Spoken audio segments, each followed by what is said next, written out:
Le Grand Plateau reçoit aujourd'hui Laurence Massad, déléguée départementale de l'UDI. Madame, bonjour. Bonjour. Thomas Simonian et Marc Stuhlmann vous interrogeront au plan national sur l'UDI et l'alternative, au plan local sur l'organisation de l'UDI, et ça ne manquera pas également de discuter des municipales. Messieurs. Eh bien, on y va. On va entamer sur le national et l'UDI. Alors, septembre 2012, c'était la création de l'UDI, le lancement officiel par Jean-Louis Borloo. Octobre. Le premier bilan, c'est quoi ? Alors le premier bilan, il est plutôt positif parce que l'ambition, elle était quand même assez importante. Le constat de Jean-Louis Borloo et le constat qu'on faisait nous également localement, c'est que le centre éparpillé, le centre divisé, le centre éclaté ne pouvait pas peser comme il fallait qu'il repèse dans la vie politique française. Donc fort de ce constat, et fort de la volonté des centristes de retravailler ensemble après des années à avoir travaillé séparément, Jean-Louis Borloo a pris l'initiative, et je l'en remercie, de créer un grand parti de centre-droit qui rappellera sans doute ce que pouvait être l'UDF, en tout cas qui a cette ambition-là, même si... Ouais, l'UDI s'est fait sur les cendres de l'UDF. Même si on regarde devant, on regarde pas dans le rétroviseur, c'est ce que je dis souvent. Donc cette ambition-là de recréer un grand parti de centre-droit, elle a effectivement pris naissance en octobre 2012, avec un lancement de l'UDI à la Mutualité, à laquelle j'étais présente, comme pas mal de gens en Haute-Garonne, qui était vraiment une très belle réussite. Les gens qui étaient présents étaient très heureux de voir que cette famille se recréait. Et donc voilà, donc un an après, quel bilan on peut tirer de la création de l'UDI ? On va d'abord dire qu'on a beaucoup d'ambition, mais qu'il nous faudra plus qu'un an, bien entendu, pour arriver à nos fins, bien entendu. Alors, on est aujourd'hui la troisième force politique de ce pays. On a 65 parlementaires. On a plus de 50 000 adhérents et militants, ce qui n'est pas rien. Et donc, on peut se targuer d'être la troisième force politique de ce pays. Ce que je pense qui est très important au niveau national, je pense qu'on reviendra sur les problématiques nationales après, mais c'est que les leaders politiques du centre aujourd'hui, notamment Jean-Louis Borloo, je trouve aujourd'hui incarnent la meilleure opposition à ce gouvernement qui fait décidément n'importe quoi, parce que l'opposition la plus constructive, Jean-Louis Borloo à l'Assemblée nationale, en tant que chef de ce groupe UDI, critique régulièrement, ne vote pas les lois proposées par la gauche. Ceci étant dit, il est toujours en mesure de proposer quelque chose. Et je trouve que cette opposition constructive et pas systématique, c'est exactement ce qui va pouvoir, à mon avis, redresser la démocratie. Voilà. Alors, vous citez beaucoup Jean-Louis Borloo, vous parlez du constat de Jean-Louis Borloo, vous citez Jean-Louis Borloo à l'Assemblée, mais est-ce qu'il n'y aurait pas un petit problème de leadership à l'UDI, à savoir que si demain Jean-Louis Borloo décide de créer un autre parti, il n'y a plus d'UDI ? Je pense que Jean-Louis Borloo, qui a refusé de se présenter aux dernières élections présidentielles, qui a refusé le combat à Paris, non pas parce qu'il aime pas mener les combats, mais uniquement pour se consacrer à la refonte de sa famille politique, je pense que Jean-Louis Borloo est pas prêt d'aller créer un autre parti. Donc on l'a toujours avec nous. Ceci étant dit, je pense que l'UDI est rempli de bonne volonté, de gens plutôt jeunes. Il y a des anciens qui sont là pour transmettre ce qu'ils savent. Je pense qu'il y a une nouvelle génération qui va émerger. Alors effectivement, c'est plus compliqué, c'est moins visible, si vous voulez, aujourd'hui. Il y a quand même d'autres leaders qui sont connus, Hervé Morin, Yves Gégaud, Jean-Christophe Lagarde, qui sont moins populaires. Ramayad, que j'avais oublié, Chantal Joanneau. Donc il y a quand même d'autres personnalités qui marchent. C'est vrai qu'on entend pas mal Jean-Louis Borloo, c'est lui qui est mis en avant. On a d'autres leaders et je pense qu'on aura surtout d'autres leaders à venir. Ce qui est sûr, c'est quand on n'a pas été responsabilité dans ce pays, quand on n'a pas été ministre, c'est beaucoup plus difficile d'exister. Et donc je pense que le constat juste de l'UDI, c'est qu'il faudra du temps avant que des personnalités nouvelles émergent. Et je pense que la volonté, elle est là, par contre, réelle. Voilà, de faire émerger de nouvelles têtes. Vous croyez vraiment que Jean-Louis Borloo ne s'est pas présenté à la présidentielle pour créer l'UDI? C'était pas des pressions venues d'ailleurs? Alors, il y a peut-être eu des pressions. Suivez mon regard. En politique, il y a toujours des pressions. Je pense que le constat de Jean-Louis Borloo était que sans doute à ce moment-là, c'était pas le bon moment, que ça aurait mis un peu plus de division, ou ça manquait peut-être de visibilité, de lisibilité, qu'il avait peut-être pas toutes les cartes en main, notamment parce qu'il souhaitait incarner ce discours de centre-droit qui n'était pas aujourd'hui incarné par une image par une marque. Donc je pense qu'il faut pas mettre la charrue avant les bœufs. Je pense qu'avant de créer une candidature crédible au présidentiel et puis à d'autres élections, ce qui manquait au centre en France, c'est une marque visible. Et il a souhaité s'atteler à la création de cette marque. Voilà. Alors maintenant, il y a une nouvelle marque, elle s'appelle l'Alternative, c'est l'UDI plus le Modem. Est-ce que c'est pas une alliance compliquée ? Parce que l'UDI a toujours été clair dans son engagement en disant notre allié naturel c'est l'UMP, ça n'a pas toujours été le discours de François Bayrou. Ça n'a pas toujours été le discours de François Bayrou, c'est la raison pour laquelle l'alternative s'est pas fait avant. Voilà, il fallait juste en préalable et nos leaders politiques ont toujours été très clairs là-dessus. Rappeler, faire en sorte que François Bayrou rappelle qu'aujourd'hui, il avait fait un choix personnel en 2012 qu'il regrettait, ou en tout cas il condamnait la politique actuelle menée par François Hollande. Et partant de ce constat, parce que oui, François Bayrou, je pense, a fait un choix lourd de conséquences pour notre famille politique en général. Moi, je l'ai subi lors des élections législatives. Je dis subir parce que l'électorat de François Bayrou, contrairement à ce qu'il a pu penser, en 2012, c'était un électorat de centre droit. Il a perdu la moitié, en tout cas presque 8 ou 9%, je crois, entre 2007 et 2012, parce que l'électorat de centre gauche, qui ne s'était pas porté sur le vote de Ségolène Royal, s'est porté sur le vote de François Hollande. Et donc, il s'est retrouvé avec plutôt un électorat de centre droit. Il a pris le contre-pied en annonçant un choix très personnel. Donc, je pense que ça a été reproché au centre. Le choix de François Bayrou a été reproché au centre. Et donc, il était... Alors, il y a un constat, c'est que c'est le même que celui qui a prévalu à la création de l'UDI. Le centre éparpillé n'est pas assez visible. Et aujourd'hui, je suis désolée de le dire, il faut quand même faire du marketing. C'est-à-dire que les Français, devant l'offre électorale aujourd'hui, où il y avait deux forces en présence, que sont le PS et l'UMP, qui gouvernent depuis des années avec les résultats qu'on connaît, la tentation des extrêmes, qui est quand même de plus en plus forte, l'alternance et l'alternative peut venir du centre, à condition qu'il soit visible, à condition qu'il soit fort, à condition qu'il soit rassemblé. Donc l'UDI, c'était la première pierre. Je suis ravie de participer de ça. L'alternative, c'est la deuxième. Ce n'est pas un parti politique. Aujourd'hui, c'est une charte, c'est un projet de coopération. Ce sont des valeurs en commun. C'est le constat que notre pays va droit dans le mur. Je ne sais pas si on y reviendra tout à l'heure, mais on peut... Voilà. Et des candidatures communes pour les prochaines échéances. Des candidatures pour les prochaines échéances. Alors, pas forcément toutes les échéances nationales à forte visibilité, les européennes bien entendu, parce qu'aujourd'hui l'alternative composée de l'UDI et le MoDem, c'est vraiment le mouvement politique le plus pro-européen en France. Donc nous aurons notre voix très pro-européenne à faire entendre en mai l'année prochaine lors des élections européennes, et ça sera des candidatures communes, au régional notamment, les prochaines échéances nationales. Ceci étant dit, les échéances municipales qui viennent, vous me poserez sans doute la question tout à l'heure, ça arrive un peu tôt, si vous voulez. Il y a très peu de délai entre la constitution de l'alternative et les municipales. Donc parfois, il y a des dynamiques qui sont pas les mêmes entre l'UDI et le MoDem. Bon, voilà, ça se construira petit à petit. Il n'y a pas un risque de cannibalisation? De qui, de quoi? D'un parti par un autre, que ce soit de l'UDI par le MoDem ou du MoDem par l'UDI. Ou de François Bayrou et de Jean-Louis Borloo. Est-ce qu'il n'y a pas vraiment un risque, finalement, de dire on s'associe, mais en politique, on sait que les associations durent qu'un temps.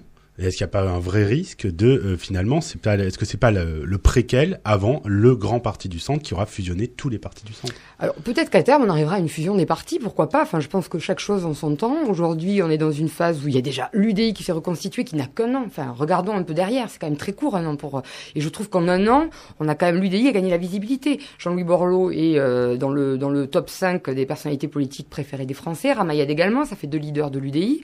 Le MoDem dans les derniers sondages et l'UDI et le MoDem sont les 2 partis politiques préférés des Français.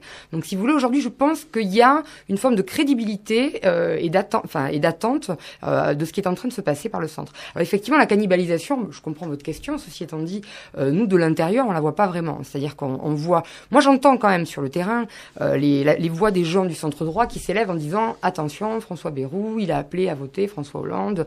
Est-ce qu'on risque pas de voir des gens du MoDem plutôt à gauche pour refaire le coup, etc. » Je pense qu'il faut savoir tirer un trait sur les erreurs du passé. Je pense que François Bayrou l'a fait. Et fort de ça, je pense qu'on peut avancer ensemble. Voilà. Alors, aujourd'hui, on a 2 partis qui sont complémentaires. On a l'UDI qui est jeune, avec un leader qui est... Je reviendrai sur la personnalité de nos 2 leaders, parce que je pense que c'est important. On a un parti, donc, avec 65 parlementaires, avec 50 000 adhérents, avec beaucoup d'élus locaux, voilà, parce que le Parti radical, le Nouveau Centre ont quand même été assez ancrés dans les territoires, et avec une nouvelle dynamique. À côté, on a le MoDem, qui a de moins en moins d'adhérents, ne nous voilons pas la face, qui a un seul parlementaire, et qui, pour autant, aujourd'hui, a eu quand même la visibilité, cette marque a acquis la visibilité que son leader lui a donnée au cours d'élections présidentielles, où il a quand même fait des scores honorables, rappelant qu'il a fait 17% en 2007. Donc, je crois aujourd'hui, il y a cette complémentarité qu'il nous faut utiliser. Voilà. Donc, je pense que la détermination de nos responsables politiques, et localement, on y reviendra aussi, qui existe, est importante, parce qu'il y a cette détermination politique qui va porter porter les choses.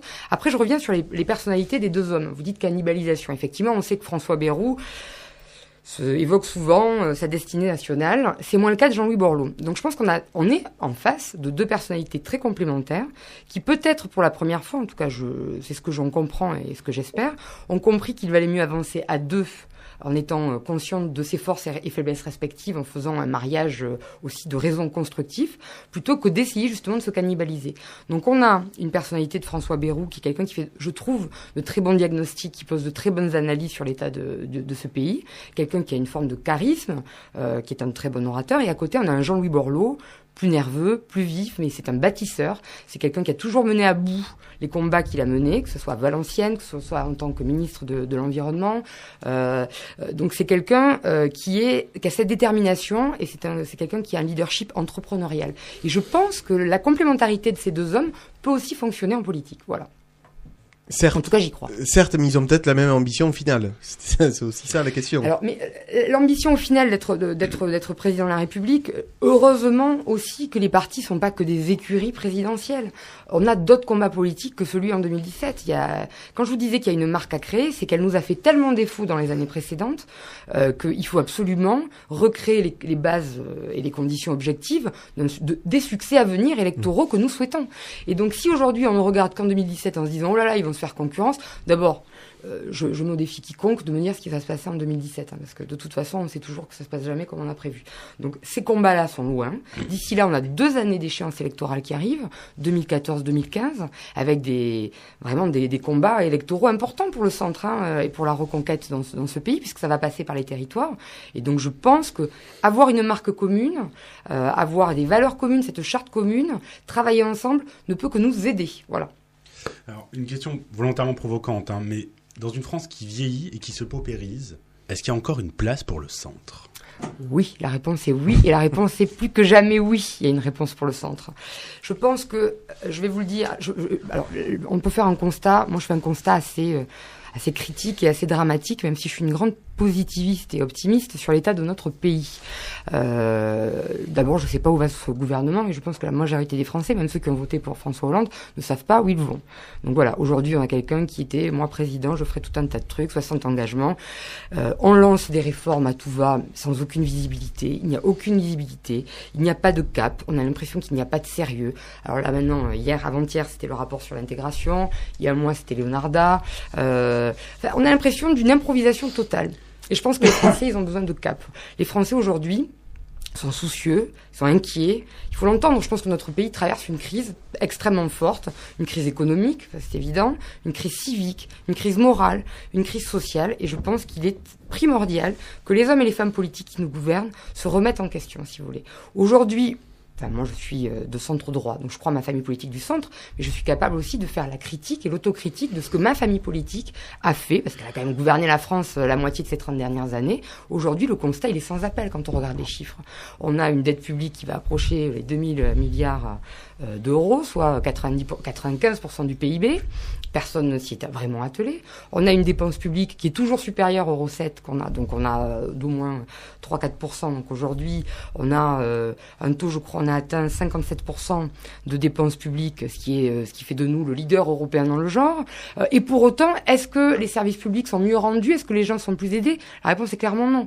Vous le disiez tout à l'heure, paupérisation, montée du chômage, montée d'un sentiment d'insécurité, et pas que la sécurité des personnes, la sécurité générale. Je pense que notre société et notre pays est en perte de repères et surtout perte de confiance vis-à-vis de l'action politique. Donc les gens aujourd'hui, qu'est-ce qu'ils font ? On le voit dans les sondages. Ils se tournent vers les extrêmes et notamment vers le parti du Front National, plus aujourd'hui que l'extrême gauche, parce que Marine Le Pen, on est passé d'un vote très contestataire à un vote petit à petit protestataire, mais un peu d'adhésion en se disant c'est pas son père, elle a un discours un peu plus... C'est extrêmement dangereux pour les gens du centre, qui sont des gens qui défendent la République, qui défendent les valeurs de respect, les valeurs de fraternité, de laïcité, de modernité. Ça nous semble être un danger pour notre pays. Aujourd'hui, les gens qui se plongent vers les extrêmes, c'est parce qu'ils sont complètement désemparés, ils sont catastrophés. Donc c'est une réaction. Les extrêmes, et notamment l'extrême droite, n'a jamais été aussi fort que quand le centre, n'a jamais été aussi faible que quand le centre a été fort. Donc je crois profondément que les valeurs et les projets qui sont ceux du centre peuvent être à la fois d'abord peuvent apporter des réponses aux problèmes de notre pays, c'est quand même ça qu'il faut viser, et peuvent donc, en conséquence, faire baisser les extrêmes. Donc on est un rempart crédible, aujourd'hui plus que jamais, à la montée des extrêmes, et au fait que depuis 30 ans, les responsables politiques de ce pays sont en train d'amener notre pays dans le mur. Voilà. Donc je fais la boucle avec ce que j'ai dit tout à l'heure. Je parlais de Jean-Louis Borloo parce que je trouve qu'aujourd'hui, dans sa façon de faire de la politique, il est dans la critique, mais dans la critique constructive. Qui parle aujourd'hui des vrais sujets ? Je suis désolé de dire, c'est quand même lui. C'est-à-dire qu'aujourd'hui, quand on fait une opposition à François Hollande, comme le fait être Jean-François Copé, en vous parlant du droit du sol, Jean-Louis Borloo, il va vous parler d'emploi, il va vous dire qu'aujourd'hui, la compétitivité en France, pour la relancer, il va falloir baisser vraiment les charges sur les entreprises. Et donc, le crédit d'impôt, compétitivité emploi lancé par le gouvernement de gauche, qui va être une véritable usine à gaz, il faut aller franco sur la baisse des charges. Jean-Louis Borloo, il parle de ces sujets. Il parle de défiscaliser à nouveau les heures supplémentaires, et il va parler de relancer les filières que sont les services à la personne, les filières d'avenir, les énergies renouvelables, etc. Donc il a des vraies propositions. On avait, face à l'éducation, il y a eu le rapport PISA qui a remontré que la France était en perte totalement de vitesse sur son éducation. L'éducation en France a quand même été longtemps un des piliers de notre nation, de la République, en tout cas un des piliers de son excellence. Aujourd'hui, on est en perte de vitesse. L'UDI, depuis 6 mois, avait appelé à un Grenelle de l'éducation pour remettre à plat et faire un constat quand même d'échec et se dire repartons vers quelque chose de constructif. Je parlais de dépenses publiques tout à l'heure et de matraquage fiscal. On avait appelé il y a 5 mois à un moratoire fiscal. Donc aujourd'hui, si vous voulez, tous les sujets majeurs de notre pays, il faut arrêter de s'éparpiller, nous faire un peu à droite, un coup à gauche, plein de petites mesurettes. Ce n'est pas lisible et ce n'est pas ce dont la France a besoin. La France, elle a besoin de traiter des sujets majeurs, de baisser la dépense publique, de réformer la décentralisation, de relancer la compétitivité, de s'occuper de son éducation. Voilà. Ça, ce sont les sujets de l'UDI et je pense que sur ces sujets-là, le centre a effectivement quelque chose à proposer et c'est le moment ou jamais de peser. Alors, Laurence Massad, vous nous avez précisé tout à l'heure être une grande optimiste. Est-ce que vous le serez tout autant lorsque Thomas et Marc vous parleront de l'organisation locale de l'UDI ? Oui, toujours. Alors, on va entamer par les questions qui fâchent forcément. Finalement, ce qui se passe aujourd'hui avec l'alternative, vous l'aviez anticipé en Haute-Garonne. Exactement. Puisque aux dernières législatives, vous étiez déjà ensemble avec cette maison du centre qui associait les partis qui ont formé depuis l'UDI et le MoDem. Et pourtant, si on regarde les résultats, c'est pas bon. Une moyenne de 3% par circonscription. Vous étiez d'ailleurs candidate sur la troisième. Vous avez d'ailleurs fait un des scores les plus élevés. Mais est-ce que c'est pas un échec d'être à 3% dans un territoire dont on dit qu'il est le territoire du centre ? Alors, d'abord, le centre, je vous l'ai dit tout à l'heure, a très longtemps, et c'est vrai aussi en Haute-Garonne, a trop longtemps, depuis 10 ans maintenant, été morcelé, éclaté, divisé. Donc dans ce cas-là, on ne pouvait pas peser. Voilà. Il y a une absence de leadership incarné. Il n'y a pas de leader aujourd'hui. Il n'y avait pas de leader du centre pendant des années.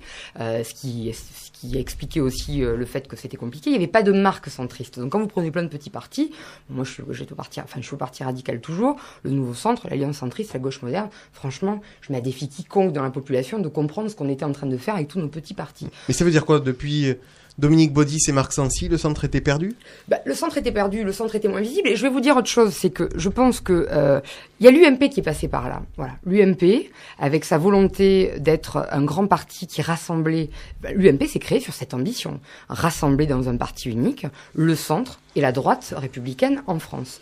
Si on regarde dans le rétroviseur, je suis désolé de dire que c'est un échec. C'est-à-dire qu'aujourd'hui, toutes les élections les précédentes ont été perdues par l'UMP. Donc cette stratégie qui pouvait se réfléchir, bien entendu, elle n'a pas fonctionné. Elle n'a pas fonctionné d'abord parce qu'on a retrouvé essentiellement des gens du RPR comme leader de l'UMP, donc plutôt une UMP à droite qu'une UMP centriste, modérée, humaniste, radicale et ou libérale. Et donc il y avait ce constat d'échec, ça ne marche pas.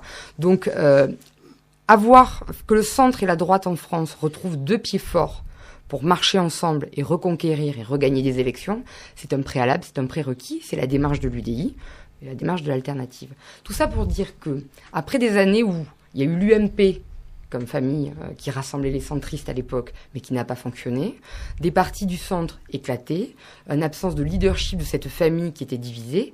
C'est bien normal que les scores ne soient pas au rendez-vous. Et ça ne m'inquiète pas du tout. Voilà, ça ne m'inquiète pas. Moi, j'ai fait du terrain, à l'occasion de vous reparler des législatives. Effectivement, on a été en Haute-Garonne, on le dit, précurseur de ce qui se passe aujourd'hui au niveau national. Pourquoi ? Parce qu'on est des gens, on a réfléchi, on a regardé, on a bien vu que divisé, on ne pouvait rien reconstruire et qu'il fallait absolument qu'on s'unisse et qu'on se rassemble. Donc les familles du centre en Haute-Garonne, elles se sont toujours bien entendues et les leaders des partis que je vous ai cités et du MoDem ont démarré dès 2011 un travail en commun qui était effectivement une anticipation de ce qu'était l'UDI aujourd'hui et ce qu'est l'alternative aujourd'hui. Donc ça nous a conduit à avoir des candidats communs ou législatifs dans à peu près toutes les circonscriptions. Mais c'était la première fois qu'on se rassemblait. On n'avait pas de bannière commune, puisqu'on avait chacune de nos marques, donc c'est extrêmement compliqué. Et on était, je vais le redire, c'était la première élection et ça a été la seule depuis. Après une élection présidentielle, c'est assez compliqué de juger en fait le résultat du centre, dans la mesure où c'est quand même les élections législatives, c'est quand même un troisième tour des élections présidentielles. Ça se passe 5 semaines après. Les gens étaient fatigués, la campagne avait été longue. François Bayrou avait fait cet appel à voter François Hollande, qui a beaucoup desservi les gens qui avaient potentiellement envie d'une alternative au centre et au centre droit, qui nous a énormément affaiblis, je le dis très franchement. Ceci étant dit, qu'est-ce que moi j'ai constaté sur le terrain pendant cette campagne ? C'est que les gens étaient intéressés par la démarche. Les gens étaient fatigués, énervés de voir que UMP... PS, finalement, on voit pas de différence aujourd'hui, les résultats sont pas là. Oui, la démarche de dire, et si on est pragmatique, au centre, on n'a pas d'idéologie, on est vraiment des pragmatiques. On est là pour réformer. Parlons des vrais problèmes. Je les ai cités tout à l'heure, mais on a fait tous campagne sur ces sujets-là. Essayons de remettre la transparence, l'éthique, la morale au cœur de notre façon de faire la politique. Tout ça, ce ne sont pas des sujets vains, ce sont des choses qui parlent. Les gens sur le terrain étaient extrêmement réceptifs. Mais je vous dis encore, il nous faudra du temps pour repeser. Donc là, je suis absolument pas... je suis très confiante, si vous voulez. Je suis confiante parce que je pense que le terreau, il est là. La stratégie, c'était de repenser des fondations. Bon, c'est l'UDI, l'alternative. On commence à avoir une marque qui commence avec des leaders qui s'entendent au niveau national à peser, à être appréciés, comme faire les sondages dont vous Par contre, ils s'entendent pas au niveau local. On va y revenir. Donc il nous faudra du temps. Mais moi, je suis extrêmement confiante. Le centre repèsera et je pense que les fondations sont là. Il faudra qu'on reparle des résultats dans quelques années. On peut pas refaire un parti politique mais le terreau du centre dans ce département et en particulier à Toulouse, il existe. Et il avoisine forcément plus de 15%. Voilà. Donc il faudra du temps pour rebâtir tout ça. Alors, on en a la détermination, voilà. J'ai une question qui est au local, mais aussi au national. Est-ce que, ne serait-ce que l'appellation, l'alternative, supposons que vous gagnez toutes les élections jusqu'en 2017, vous gagnez toutes les élections, vous serez l'alternative à quoi ? Est-ce qu'il n'y a pas un risque ? Et finalement, c'est là où, quand vous dites PS ou UMP, même combat, et nous, on n'a pas d'idéologie, mais est-ce qu'il n'y a pas un risque de toute façon de dire je suis l'alternative à quelque chose, je suis pas du tout partisan, mais parce que le simple fait de le dire, c'est déjà être partisan. Et est-ce que c'est pas ça le manque de lisibilité qui fait que vous faites 3% sur des élections locales ? C'est juste c'est très entraînant l'argument de dire on n'a pas d'idéologie, on est des pragmatiques. Mais choisir, c'est renoncer. Et quand la personne qui met son bulletin de vote, il renonce, par exemple, s'il vote pour un marxiste, il renonce aux libéraux. Mais il y a de la lisibilité. Alors, ça dépend si vous entendez parler de la marque. Effectivement, si en 2017 on a gagné toutes les élections, on sera peut-être au moins l'alternative à quelque chose puisqu'on sera aux responsabilités. Ceci étant dit, on pourra nous juger sur nos actes, ce qu'on ne peut pas faire aujourd'hui, si vous voulez. L'alternative aujourd'hui, c'est un nom de circonstance, une marque de circonstance, parce qu'on considère qu'on a la capacité d'apporter un souffle, une alternance. Donc, je veux dire, moi, je vais vous prendre les idées que défendent aujourd'hui l'UDI et j'imagine le MoDem. Aujourd'hui, sincèrement, est-ce que vous pensez que les problèmes que j'évoquais tout à l'heure, de dépenses publiques qui augmentent toujours dans ce pays, de dettes qui augmentent, d'impôts qui augmentent, de chômage qui augmente, de compétitivité qui régresse, est-ce que ça, ce sont des sujets qui sont aujourd'hui réglés et auxquels les hommes et les femmes politiques de gauche comme de droite ont apporté des solutions ? Ça, ce ne sont pas des idées, c'est un constat. Le problème, c'est de voir que la question de la visibilité se pose, de savoir quelles sont les idées de l'UDI, à part de dire on est pragmatique et on n'a pas d'idéologie. Des idées on en a. D'ailleurs, je vous dis, aujourd'hui, écoutez, est-ce que vous trouvez qu'il y a beaucoup de monde sur la scène nationale en opposition au gouvernement socialiste qui fait des propositions, à part Jean-Louis Borloo? Moi, je vous dis non, aujourd'hui. Il n'y a pas grand monde, franchement. Je vous le dis très, très honnêtement. Donc, aujourd'hui, quand on propose de défiscaliser les heures supplémentaires, on fait une proposition. Quand on faisait une proposition de moratoire fiscal, il y a 5 mois, c'était une proposition concrète. Quand on dit, Jean-Marc Ayrault nous sort tout d'un coup de son chapeau, une remise à plat du système fiscal, on fait des propositions concrètes. Qu'est-ce qu'on dit? On dit, déjà, on l'appelle de nos voeux depuis longtemps, on a un système fiscal qui est opaque, illisible, injuste, inefficace. Donc, ok pour le remettre à plat, mais le remettre à plat en profitant pour baisser les taux de prélèvement, parce que c'est ça la problématique aujourd'hui en France, et en faisant en sorte de faire en même temps un Grenelle de la baisse de la dépense publique. Parce qu'aujourd'hui, la baisse de la dépense publique, c'est une obligation. On sera obligé d'y venir. Personne n'a eu le courage ni la détermination d'aller au bout de tout ça. Il va falloir lancer des vraies réformes. La réforme, ça veut dire qu'aujourd'hui, il y a l'État, mais dans la dépense publique, il y a 25% de la dépense publique qui sont du fait des collectivités locales. Il faut enfin réformer les collectivités locales, qui aujourd'hui vous parlent de fusionner les régions et les départements comme proposition. C'est l'UDI, qui vous dit qu'il faudra aujourd'hui en France 2 grands niveaux de décentralisation pour qu'elle soit efficace, avec une clarification totale des compétences. C'est l'UDI, donc avec un niveau, avec peut-être de très grandes régions, et à côté un niveau de proximité qui sera la commune et le groupement de communes. Et ensuite, l'autre partie, ça va être les prestations sociales qui sont aujourd'hui gérées par les lecteurs L'électeur qui met son bulletin de vote, il n'a aucune visibilité sur ce que va faire l'UDI, puisque justement, il n'y a pas d'idéologie. Sur les sujets qui ne se sont pas encore posés. Est-ce que c'est pas ça le problème structurel ? Moi, je pense que si les hommes et les femmes politiques, aujourd'hui, dans ce pays, géraient les collectivités, géraient l'État, comme on gère une entreprise, comme on gère un ménage, comme on gère une famille, un cabinet, n'importe quoi, je pense que notre pays se porterait beaucoup moins mal. Et je pense que les idéologies ont fait beaucoup de mal à notre pays. Et je pense qu'il est temps d'être pragmatique. Et c'est pas un gros mot que d'être pragmatique. Non, si là, vous voulez, êtes déjà dans une idéologie si libérale. vous voulez, l'idéologie, c'est le pragmatisme, et ça me va très très bien de dire que je suis une pragmatique. Laurence Massat, dernière question sur cette partie. Est-ce qu'il y a déjà eu un centre à Toulouse? Je dis ça parce que on a vécu avec le mythe Dominique Baudis à la mairie, avec le mythe Marc Sancy à la région. Est-ce que finalement ce ne sont pas des personnalités qui ont fait le centre à Toulouse, mais que finalement l'électeur n'est pas forcément centriste?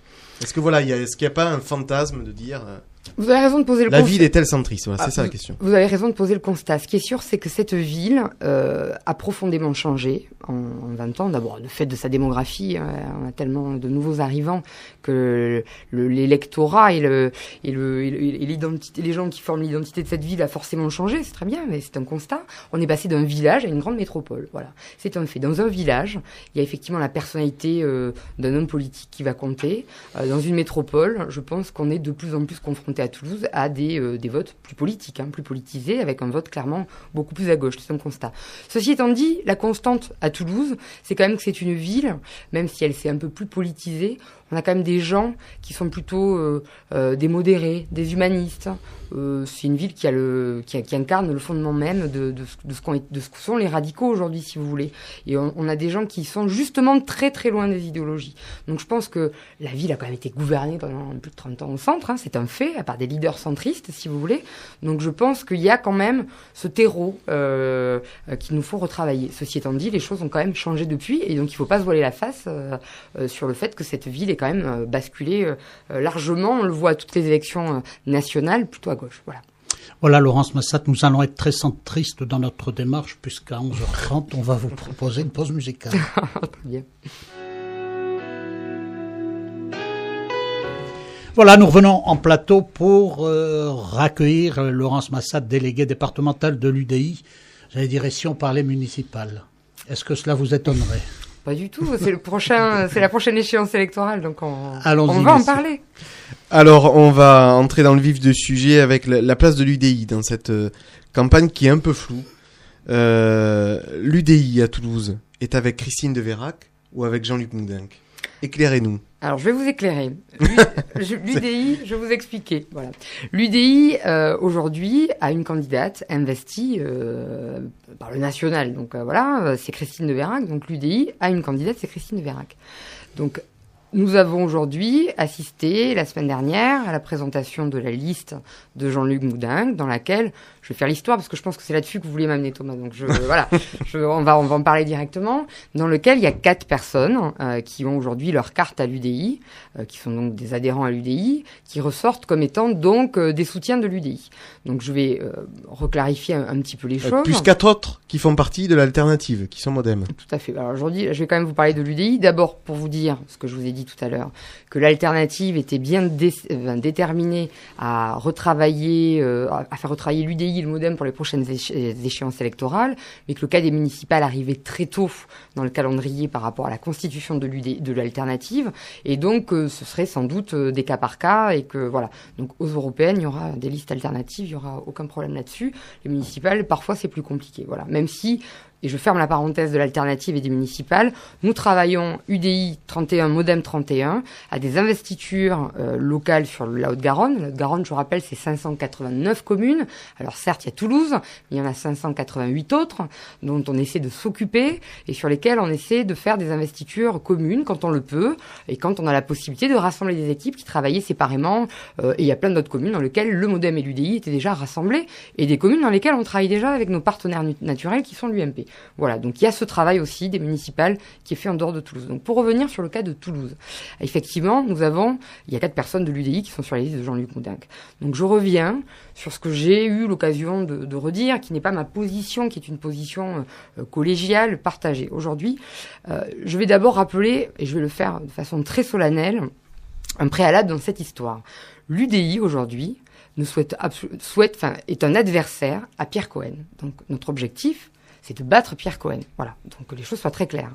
Entendu, oui, l'UDI fait le jeu de Pierre Cohen. Pas du tout. Notre objectif, c'est d'être un adversaire et de faire en sorte que Pierre Cohen soit battu et que la gauche perde à Toulouse, parce que je pense que dans les 5 dernières années, il n'y a pas eu du tout que des réussites dans ce bilan. Vous êtes sûr que c'est l'objectif de Christine de Vérac ? Alors écoutez, c'est l'objectif de l'UDI, c'est l'objectif de Christine de Vérac, c'est de battre Pierre Cohen. Ça, les choses sont très très claires.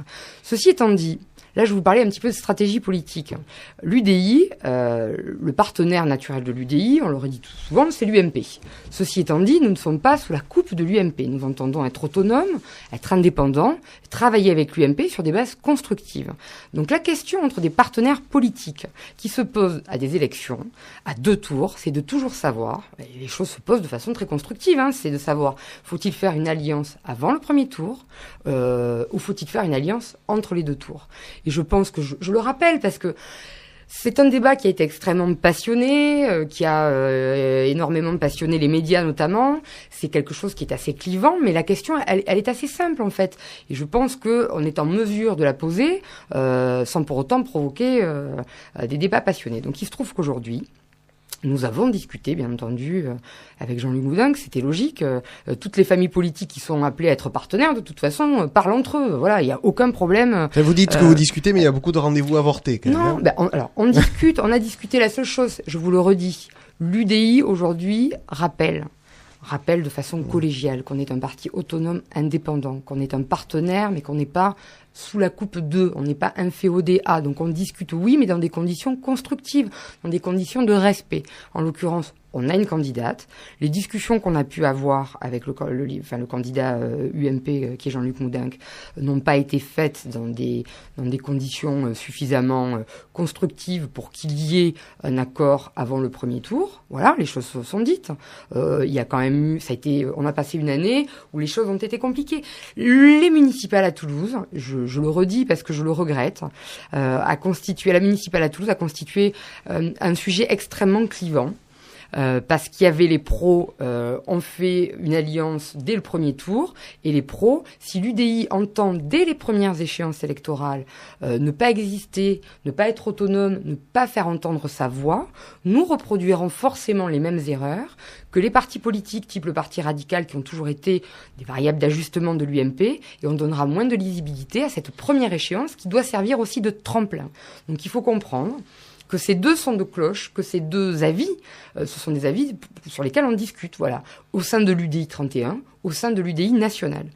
Donc, si vous voulez, cette espèce et c'est un sujet qui a clivé, voilà, qui a clivé notre famille politique, parce qu'il y a des pour et des contre des deux côtés, et qu'aujourd'hui, malheureusement, je le regrette, en termes de visibilité, l'UDI 31 a été un petit peu pris en otage par la question et le psychodrame des municipales à Toulouse. Voilà. Donc, je le regrette parce que je pense qu'on peut le faire de façon beaucoup plus sereine et constructive. Dans tous les cas, il y a 4 personnes qui ont fait des choix personnels. Ils ont fait des choix personnels, en marge d'ailleurs de la ligne politique qui avait été établie avec l'UDI national. On appelle ça quand même des dissidences, on va appeler ça voilà. Donc c'est un choix personnel. Aujourd'hui, on leur demande juste que dans l'état actuel des choses, où il n'y a pas de soutien officiel, il n'y a pas d'accord entre l'UDI et l'UMP, c'est de ne pas revendiquer cette étiquette puisqu'elle n'est pas aujourd'hui le fruit d'un accord. Voilà, c'est tout. Après, que les choses soient très claires, on n'empêchera jamais les gens de penser ce qu'ils pensent et de s'exprimer à titre personnel. Je vous le dis, c'est une discussion animée, passionnée, mais la question de savoir si on veut faire une alliance, c'est une question de stratégie. Au premier tour, entre les 2 tours, se pose. Voilà, je respecte les choix des gens, mais il ne faut pas appeler à l'union, au grand rassemblement, au fait que tout le monde est derrière. En l'état actuel, il n'y a pas pour l'instant d'accord national et local. Voilà. Donc, voilà, les choses sont dites. Ceci étant dit, pour que les choses soient encore plus claires, on appellera, bien entendu, à battre Pierre Cohen. Et donc, il y a 2 tours. Il y a un premier tour, il y a un deuxième tour. Et donc, au deuxième tour, il y aura forcément un rassemblement. Voilà. De toute façon.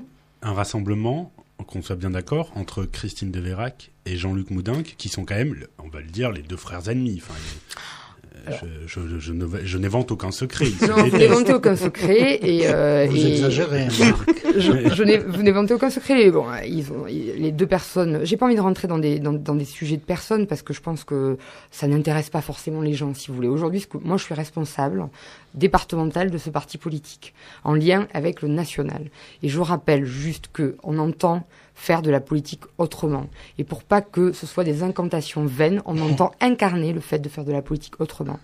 Les petits accords, les petites discussions entre Pierre-Paul ou Jacques, les négociations de place, les négociations, je pense, ça n'intéresse absolument pas les gens. Ils attendent qu'on leur parle de projet, pas du tout de micmac politicien. Et 2, si l'UDI aujourd'hui souhaite continuer dans la voie de l'autonomie, c'est bien pour défendre une autre façon d'incarner les choses.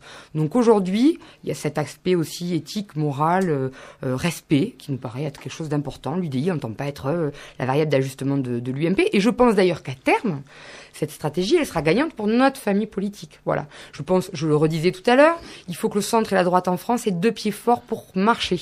Et donc, si l'UMP entend, même au niveau national, remettre la main sur l'UDI, l'empêcher de grandir, de se le développer, en pensant que un UDI fort, c'est un risque pour l'UMP, je leur dis, vous vous trompez de combat. Ces 2 familles-là politiques complémentaires, fortes ensemble, permettront la reconquête. Voilà. Donc, ensuite, pour revenir à votre question, je ne suis pas candidate aujourd'hui, je ne suis pas Christine Vérac, je ne suis pas Jean-Luc Moudenc.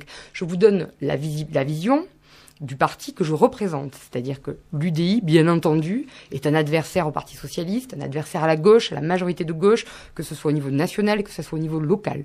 Donc dans une élection locale, entre les 2 tours, bien entendu, nous nous rassemblerons pour faire gagner notre camp, qui est le centre et la droite républicaine. Je dis les choses très clairement, je pense qu'elles ont besoin d'être dites, et voilà, donc je l'ai dit aujourd'hui. Voilà. Alors vous avez pensé que je m'acharne, mais vraiment c'est pas le cas.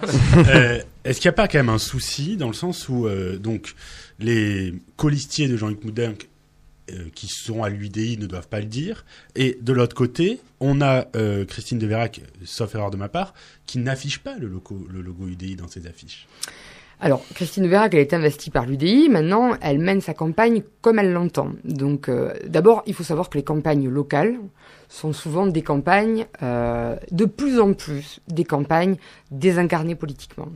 Vous allez retrouver, bien entendu, des blocs politiques traditionnels, mais les gens vont peu utiliser, je vous le promets, de 2 côtés, les logos des partis. Voilà. Donc, Christine de Vérac n'utilise pas le logo UDI sur ses affiches ou sur ses tracts. Ça me pose pas forcément de problème jusqu'à présent. Je pense que les autres leaders politiques le feront sans doute également, de ne pas utiliser le logo. On essaie, aujourd'hui, il y a une perte de crédibilité de la politique et des hommes et des femmes politiques. Les gens n'adhèrent plus, les gens ne vont plus voter. Donc je suis pas sûr que les partis politiques aujourd'hui ce sont les idées, les hommes et les femmes qui vont aider à refaire adhérer les gens à des projets politiques. Donc cette question d'étiquette, bon, écoutez, elle fait ce qu'elle veut. Et après, je pense que Christine Vérac, je vous dis, je ne suis pas candidate, Christine Vérac est la candidate investie par l'UDI aujourd'hui. Elle entend faire une campagne à sa façon, c'est-à-dire incarner une forme différente de faire de la politique. Elle le dit souvent, en dehors des clivages des partis, avec les gens de la société civile, en essayant de bousculer un petit peu les codes traditionnels. C'est sa façon, elle, de bousculer les codes traditionnels, si vous voulez. Alors Christine, elle fait beaucoup de terrain. Elle est très présente sur le terrain et je pense qu'elle prend aussi le pouls de Toulouse, des Toulousains, de leur avis, de leur attente. Et donc je pense qu'elle construit sa campagne comme ça. Voilà. Donc. Non mais pour prolonger la question de Marc, parce que là il faut vraiment nous éclairer parce que moi-même je n'y comprends plus rien. Dans un récent communiqué, votre fédération a émis des réserves par rapport au fameux colissier de Jean-Luc Moudenc, en leur demandant de ne pas utiliser le sigle UDI. Donc c'est que l'étiquette a une importance pour vous, contrairement à ce que vous venez de dire. L'étiquette veut dire j'ai le soutien d'eux. Non mais vous attaquez des gens qui veulent... Écoutez-moi, le soutien et l'investiture d'un parti, après, libre à chacun de mettre en avant un logo. Voilà, que les choses soient claires. Par contre, mettre un logo, ça veut dire qu'on a le soutien et qu'on a un accord officiel qui n'existe pas aujourd'hui. C'est juste ça. Voilà. Donc, on a des gens qui n'ont pas votre soutien, qui affichent le logo, et une personne qui a votre soutien, mais qui n'affiche pas le logo qu'elle doit afficher. Je vais vous dire un truc. Je pense que les affichages des logos, aujourd'hui, on a clarifié les choses juste pour expliquer que il y avait pas on était obligé de dire qu'il n'y avait pas de soutien officiel parce qu'on avait l'impression qu'il y avait un soutien de l'UDI au candidat qui n'est pas aujourd'hui le candidat investi par l'UDI. Donc, on a rappelé que Jean-Luc Moudenc est le candidat UMP, qu'il a souhaité prendre sur sa liste 4 personnes de l'UDI sans qu'il y ait d'accord. Voilà. Donc, on a juste rappelé ce fait-là. Voilà. Donc, ne cherchons pas. Alors toujours dans un mauvais esprit, est-ce que les choses auraient été différentes si Laurence Massat avait été candidate par rapport à l'UDI, à l'appartenance et le sigle UDI? Alors moi je suis pas candidate, je l'ai pas été, donc c'est extrêmement compliqué. Je me suis pas du tout posé la question, donc là vous me prenez un petit peu au dépourvu. Moi savoir si j'aurais utilisé un peu plus le sigle et le logo UDI dans ma campagne. Je sais pas. Je vais vous dire, moi les dernières campagnes que j'ai faites en mon nom, c'était les législatives en 2012, et j'ai vu à quel point ce qui comptait aussi parfois c'est l'humain. J'avais plein de logos sur mon tract. J'avais Parti radical, Nouveau Centre, Gauche moderne, Modem. Ça m'a pas fait forcément non plus gagner ces élections, parce qu'aujourd'hui ce que les gens attendent d'abord, c'est effectivement des projets, des hommes et des femmes, une façon de faire la politique. Donc je pense que ça c'est important. Ça passe pas toujours que par des logos politiques. Voilà. Ceci étant dit, moi je suis représentante de mon parti. Je pense que ça aurait été peut-être compliqué par principe déontologique de ne pas afficher le logo de mon parti sur mes tracts. Voilà. Mais je vous redis, je pense que dans la plupart des villes, vous verrez que la plupart des leaders politiques, qu'ils soient du centre, de la gauche ou de la droite, ne mettront peut-être pas en avant les logos des partis politiques. Voilà. Alors, on va revenir là sur le cas de Jean-Luc Moudenc, puisque tout à l'heure, vous nous avez dit, entre les deux tours, notre choix sera clair. Tout à fait. Il sera clair même s'il n'y a pas de fusion de liste. Puisque Jean-Luc Moudenc, lui, a déjà annoncé, alors je ne sais pas si c'était pour vous provoquer ou pas, mais il a déjà annoncé qu'il n'y aurait pas de fusion de liste entre les deux tours. Donc vous allez soutenir quelqu'un qui de toute façon ne va pas vous associer à son deuxième tour. Écoutez, on n'est pas encore au deuxième tour. Donc laissez la campagne. Le problème de ces élections municipales, qui, je le rappelle, constituent un psychodrame qui nous a complètement pris en otage, c'est que depuis 201 ans, on connaît la finale, on a déjà fait, etc. Mais alors ça, le monde politique, le monde médiatique est très intéressé par toutes ces questions, mais je pense qu'il faut penser à l'électeur et au citoyen. Le citoyen, je pense que avant janvier 2014, je suis pas sûre que les élections municipales, ça soit sa préoccupation première.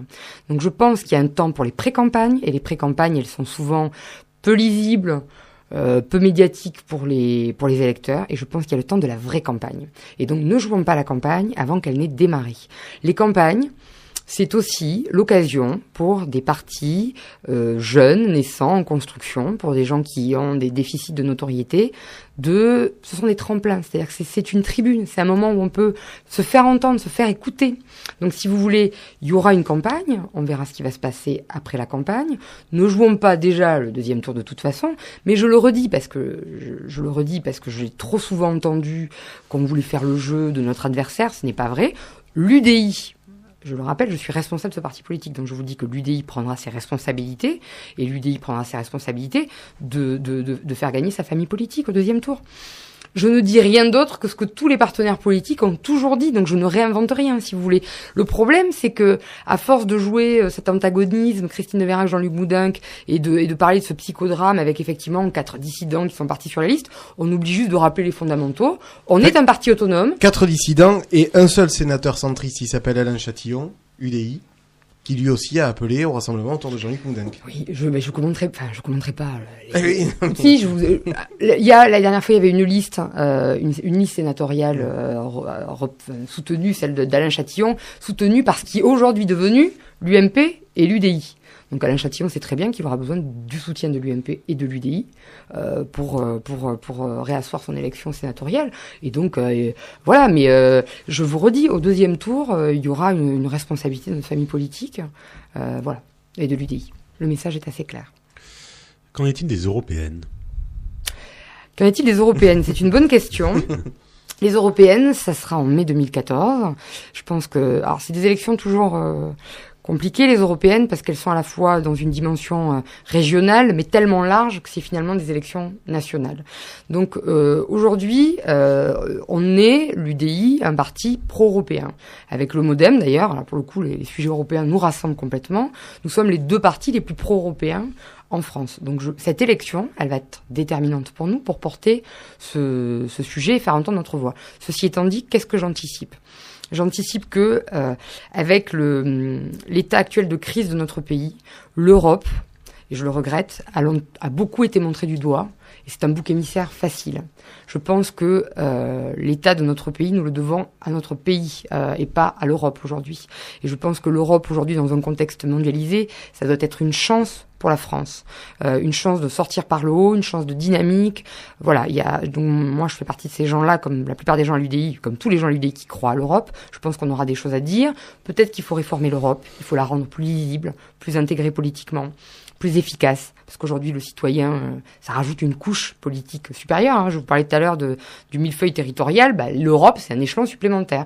Et les gens n'y comprennent peut-être pas grand-chose ou pas assez. Ce sera une échéance importante parce que j'anticipe aussi que les extrêmes qui sont aujourd'hui dans un nationalisme populiste, hein, je le dis, vont faire de très larges scores. Et qu'il y aura surtout, à mon avis, un très fort taux d'abstention. Donc cette campagne, elle va être déterminante, je pense, pour réexpliquer, vulgariser ce qu'est l'Europe, la chance qu'est l'Europe aujourd'hui pour la France, faire en sorte que les gens considèrent que c'est une élection qui reste une élection importante, parce que les lois sont quand même, une grosse partie de nos lois, elles sont imposées aussi par l'Europe, et qu'on ne peut pas se désintéresser de ce sujet, et qu'il faut le voir de façon positive. Voilà. Mais j'anticipe que ça sera un vrai combat entre les pro-européens que nous sommes et les nationalistes populistes que sont aujourd'hui les extrêmes. Alors voilà. C'est pas un hasard si on vous a parlé des européennes, parce qu'elles sont en lien quand même avec les municipales. Vous avez aujourd'hui une députée européenne qui s'appelle Christine de Vérac. Elle va faire quoi aux européennes ? Alors, je vous rappelle que je ne suis pas Christine de Vérac, donc je peux pas forcément vous parler de ce que va faire Christine de Vérac. La seule chose que je sais, qu'elle est députée européenne. Vous n'allez pas nous faire croire que vous n'avez pas d'informations. Elle est députée européenne. Elle a dit clairement que aujourd'hui, elle était déterminée à mener sa campagne municipale. Vous lui poserez la question. Aujourd'hui, on y a déjà posé. J'estime qu'être députée, je vais pas répondre à sa place si vous voulez. J'estime qu'être député européen, c'est une chance pour Toulouse. Toulouse est une ville qui est extrêmement ouverte, qui a une ambition européenne, une visibilité européenne de par notamment l'aéronautique et l'espace. Donc j'estime que ça c'est un atout pour Toulouse d'avoir ce côté-là européen, cette ambition européenne. Ceci étant dit, les 2 élections sont absolument pas liées. Voilà. Donc les choses sont très claires. Municipale et européenne. Aujourd'hui, je vois pas le lien, si ce n'est qu'on a une députée européenne qui est candidate au municipal, mais bon. Voilà. Le lien, c'est que toutes les rumeurs disent qu'elle négocierait en sous-main le fait d'être candidate aux européennes. Alors, pour ne pas aller au bout au municipal. Je peux pas vous répondre. Je peux pas vous répondre parce qu'on prend les élections les unes après les autres. Donc voilà. C'est que 2 mois après, on ne va pas préparer une échéance 2 mois. Deuxièmement, parce que les élections européennes, je vous le disais tout à l'heure, même si elles ont une connotation régionale, ces 3 régions sont des très grandes circonscriptions qui rassemblent 3 et 4 régions, donc c'est quasiment une dimension nationale, et que les investitures et les listes, elles sont constituées au niveau national. Donc localement, je n'ai pas grand-chose à vous dire sur la constitution des listes européennes aujourd'hui de l'alternative, de l'UDI, du MoDem. Voilà. Donc le cas de Christine de Veyrac, c'est une question qui relève de Christine de Veyrac et je suis pas là aujourd'hui pour répondre à sa place. Voilà. C'est terminé. Alors, Laurence Massat, on dit qu'il y a une vie en dehors de la politique. Quand la politique vous laisse un peu de temps, quels sont vos loisirs? De quoi parlez-vous? Qu'est-ce qui vous distrait? Alors, qu'est-ce qui me distrait? Mes enfants, parce que j'en ai 3. Mon boulot ne me distrait pas, mais il m'occupe quand même pas mal en dehors de la politique. Et après, je suis une adepte du flamenco. Je fais beaucoup de flamenco, voilà. Donc, j'en fais toutes les semaines. J'adore le rugby. Je suis une passionnée de rugby aussi, que je partage avec mes enfants, voilà, puisque mes deux fils aînés. On pourra pas venir vous voir jouer au rugby, mais on non, pourra venir vous voir en démonstration de flamenco. Ah, ça, si vous voulez, oui, mais voilà, je vous dirai. Merci, Laurence Massat, déléguée départementale de l'UDI. On rappelle à nos amis auditeurs que cette émission, ils pourront la réécouter sur le site de Colavive et ils pourront la revisionner en ligne à partir du mardi 17 décembre sur le web TV www.lejournaltoulousain.fr. Merci madame. Bonne journée. Merci de m'avoir invité. Bonne journée.